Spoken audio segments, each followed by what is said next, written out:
स्वागत है आपका बी न्यूज नेशन में। मैं हूं आबिद हुसैन शेख। जारकीहोली के हिंदू शब्द के बयान पर इतना बवाल क्यों दी डिफॉर्मेशन डालने की धमकी? हिंदू लफ्ज पर सतीश जारकीहोली की बड़ी सफाई। गलत अफवाह फैलाई तो मानहानि मुकदमा दर्ज करूंगा। पिछले कुछ दिन पहले बेलगाम के निप्पानी में हुए बौद्ध अंबेडकर कार्यक्रम में कांग्रेसी नेता सतीश जारकीहोली ने कहा कि हिंदू नाम का लफ्ज भारत का नहीं, वो पर्शियन भाषा का लफ्ज है।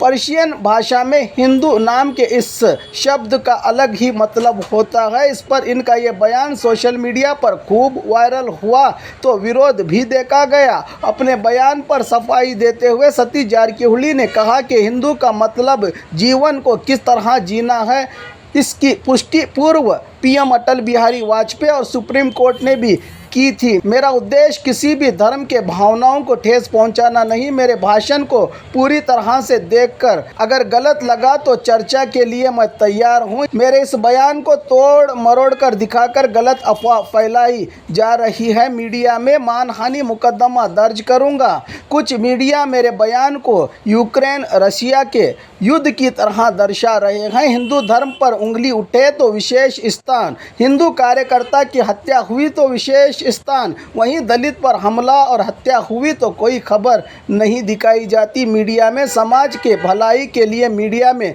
सही खबर दिखाने की अपील की केपीसीसी कार्याध्यक्ष सतीश जारकीहोली ने। वो धर्म ये धर्म,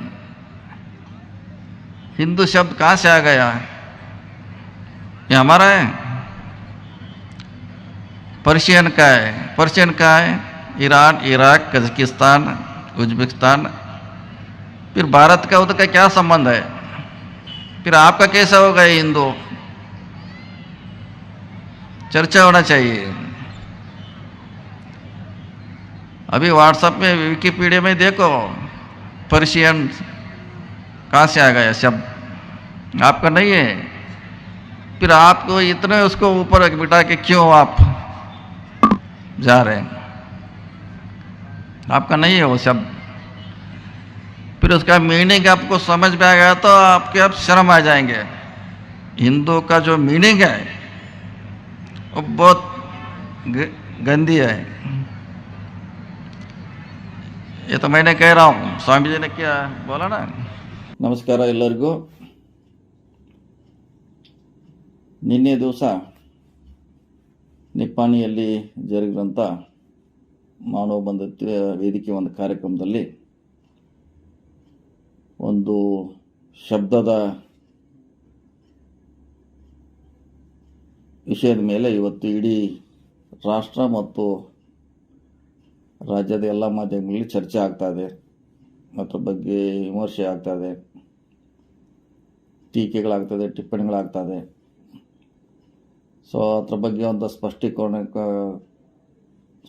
ಕೊಡಬೇಕಂತ ನಿಮ್ಮ ಮುಂದಿನ ಬಂದಿದ್ದೇನೆ. ಬಹುಶಃ ನಿನ್ನೆ ನಾನು ಭಾಷಣದಲ್ಲಿ ಹೇಳಿದ್ದು ಹಿಂದೂ ಶಬ್ದ ಪರ್ಷಿಯನ್ ಭಾಷೆಯಿಂದ ಅಥವಾ ಪರ್ಷಿಯನ್ ಭಾಗದಿಂದ ಬಂದಿದೆ ಅಂತ ನಾನು ಉಲ್ಲೇಖ ಮಾಡಿದ್ದು ನಿಜ. ಅದಾದ ನಂತರ ನಾನು ಹೇಳಿದ್ದು ಇದ್ರ ಬಗ್ಗೆ ಚರ್ಚೆ ಆಗಬೇಕಂತ ಹೇಳಿದ್ದು. ನಾನು ಇದ್ರ ಬಗ್ಗೆ ಸಂಪೂರ್ಣವಾಗಿ ಚರ್ಚೆ ಆಗಬೇಕು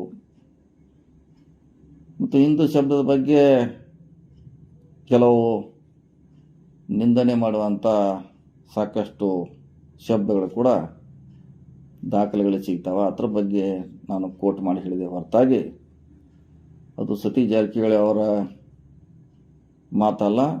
ಮತ್ತಿದು ಈ ಥರ ಭಾಷಣಗಳು ಈ ದೇಶದಲ್ಲಿ ಸಾವಿರಾರು ಭಾಷೆಗಳಾಗಿದೆ. ಆದರೂ ಕೂಡ ಇವತ್ತು ಮಾಧ್ಯಮದವರು ಅದನ್ನು ಭಾಳ ದೊಡ್ಡ ಮಟ್ಟದಲ್ಲಿ ವಿಶ್ಲೇಷಣೆ ಮಾಡ್ತಿದ್ದಾರೆ. ಅದಕ್ಕಾಗಿ ಸ್ಪಷ್ಟೀಕರಣ ಕೊಡೋದು ನನ್ನ ಕರ್ತವ್ಯ. ಯಾವುದೇ ಹಿಂದೂ ಧರ್ಮ ಇರಲಿ, ಪಾರ್ಸಿ ಇರಲಿ, ಇಸ್ಲಾಂ ಇರಲಿ, ಜೈನ್ ಇರಲಿ, ಬೌದ್ಧ ಇರಲಿ, ಸೊ ಅದನ್ನು ಮೀರಿ ಬೆಳೆಯುವಂಥ ಕೆಲಸ ನಾವು ಮಾಡ್ತಾಯಿದ್ದೀವಿ. ನಮಗೆ ಯಾವುದೇ ಜಾತಿ ಧರ್ಮ ಮೀರಿ ಬೆಳಿಬೇಕು, ಮೀರಿ ಕೆಲಸ ಮಾಡಬೇಕಂತ ನಾವು ಕೆಲಸ ಮಾಡ್ತಾಯಿದ್ದೀವಿ ನಮ್ಮ ಸಂಘಟನೆಯಲ್ಲಿ. ಸೊ ಹೀಗಾಗಿ ನಾ ಹೇಳಿದ್ರಲ್ಲಿ ಏನೂ ತಪ್ಪಿಲ್ಲ. ಈ ಪರ್ಷಿಯನ್ ಶಬ್ದ ಬಂದದ್ದು ನೂರಾರು ದಾಖಲೆಗಳಿದೆ. ಅದರಲ್ಲಿ ವಿಶೇಷವಾಗಿ ನಮ್ಮ ಆರ್ಯ ಸಮಾಜದ ಸಂಸ್ಥಾಪಕರಾದ ಸ್ವಾಮಿ ದಯಾನಂದ ಸರಸ್ವತಿ ಅವರು ರಚಿಸಿದ ಸತ್ಯಾರ್ಥ ಪ್ರಕಾಶ ಪುಸ್ತಕದಲ್ಲಿ ಉಲ್ಲೇಖ ಇದೆ. ಇದನ್ನು ತಾವು ನೋಡಬೇಕಾಗ್ತದೆ, ನಿಮ್ಮ ಕರ್ತವ್ಯ ಕೂಡ. ಅದೇ ರೀತಿ ಡಾಕ್ಟರ್ GS ಪಾಟೀಲ್ ಅವರ ಬರೆದಂಥ ಬಸವ ಭಾರತ ಪುಸ್ತಕದಲ್ಲಿ ಕೂಡ ಉಲ್ಲೇಖ ಇದೆ.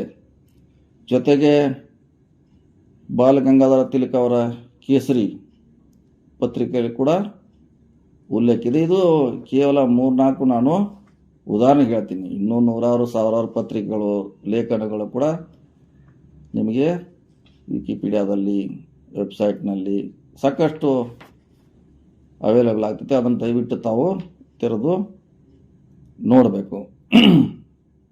ಹೀಗಾಗಿ ಮಾಧ್ಯಮಗಳು ಇದನ್ನು ಏನು ಭಾಳ ದೊಡ್ಡ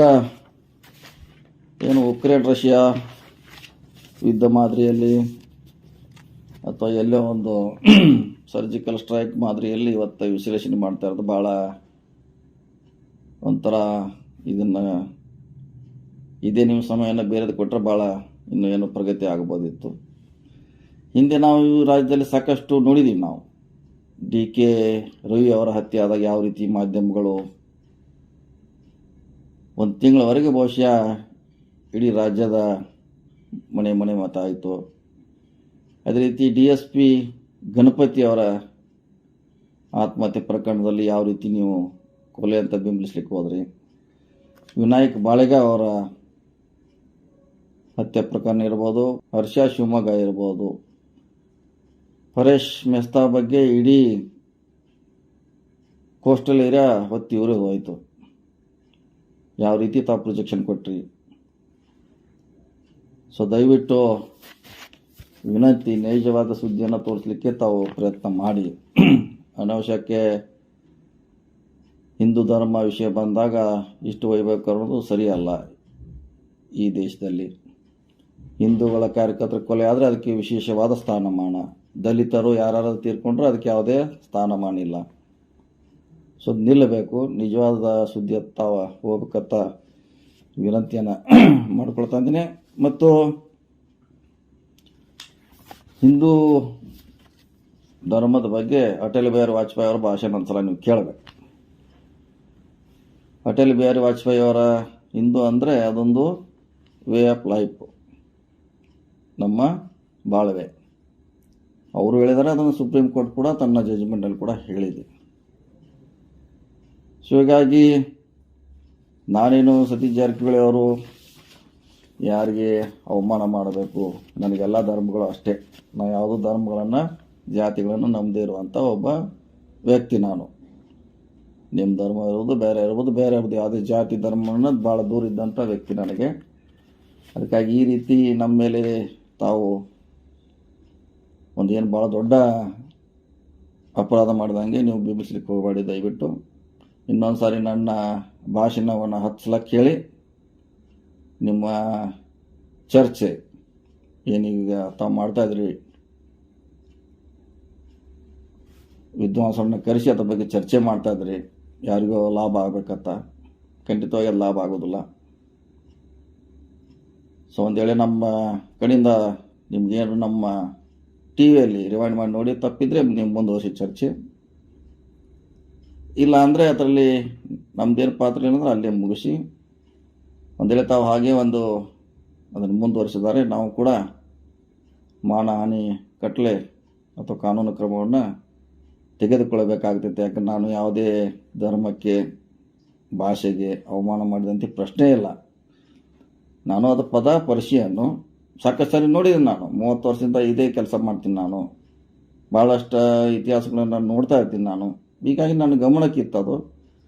ಮತ್ತು ಒಂದು ರಾಷ್ಟ್ರದ, ವಿಶ್ವದ ವಿಕಿಪೀಡಿಯಾ ಅಂತ ಒಂದೇನೋ ಸಂಸ್ಥೆ ಇದೆ, ಅದರಲ್ಲಿದೆ ಇದು.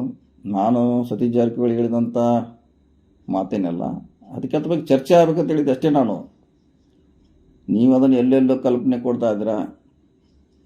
ಅದಕ್ಕೆ ಕೆಟ್ಟ ಶಬ್ದ ಅರ್ಥ ಕಲ್ಪಿಸೋದು ಕೂಡ ಅಲ್ಲೇ ಇದೆ, ಅಲ್ಲೇ ನೋಡಿ. ಇದೇನು ಸತೀಶ್ ಜಾರಕಿಹೊಳಿ ಹೇಳಿಲ್ಲ. ಅದಕ್ಕಾಗಿ ದಯವಿಟ್ಟು ತಾವು ಇದನ್ನು ಇಲ್ಲಿಗೆ ನಿಲ್ಲಿಸಬೇಕು. ಒಂದೇಳೆ ಅದರಲ್ಲಿ ನಾವು ಹೌದು ಹಿಂದೂ ಧರ್ಮಕ್ಕೆ ನಾವು ಬೈದಿದ್ದೀವಿ, ಅವಮಾನ ಮಾಡಿದರೆ ಮುಂದುವರಿಸಿ, ನಮ್ಮದು ಏನೂ ಅಭ್ಯಂತರ ಇಲ್ಲ. ಆದರೆ ಇಲ್ಲದೆ ಹೋದರೆ ಅನಾವಶ್ಯಕವಾಗಿ ಇದನ್ನು ದೊಡ್ಡದಾಗಿ ಮಾಡಲಿಕ್ಕೆ ಹೋಗತ್ತ ನಿಮ್ಮ ಎಲ್ಲ ಮಾಧ್ಯಮ ಮಿತ್ರರಲ್ಲಿ ನಂದು ವಿನಂತಿ.